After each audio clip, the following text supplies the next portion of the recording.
It started as an ordinary evening. Sarah, a young professional with her whole life ahead of her, sent one last message to a close friend.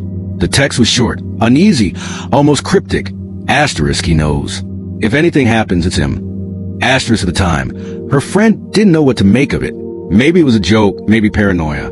But within hours, Sarah was gone, found lifeless in her apartment, her phone still glowing with that haunting final message. When detectives arrived at the scene, they were struck by how little evidence there seemed to be.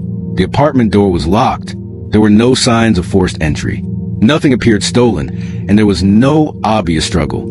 On the surface, it looked like a death that could have been dismissed as random misfortune. But that single message, written in fear, made investigators pause.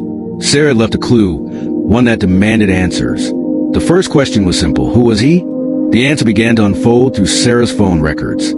Investigators discovered long strings of heated messages exchanged with her boyfriend, Daniel. Friends painted a picture of a relationship in decline, one filled with jealousy, control, and arguments that had escalated in recent weeks. Daniel had grown possessive, and Sarah confided to those closest to her that she feared what he was capable of. Yet Daniel wasn't the only suspect. Sarah had also been involved in a bitter legal dispute with a coworker.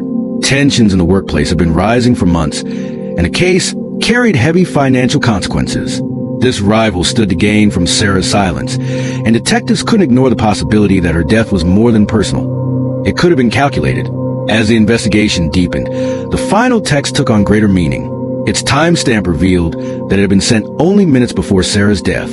Around that same time, Daniel's car was spotted on a nearby traffic camera, placing him in the area when he claimed to be somewhere else entirely. That single piece of evidence cracked the case wide open. A search of Daniel's belongings uncovered further proof. Traces that tied him directly to Sarah's apartment on the night she died. With every new discovery, the picture became clearer. The paranoia Sarah expressed in her last message had not been unfounded.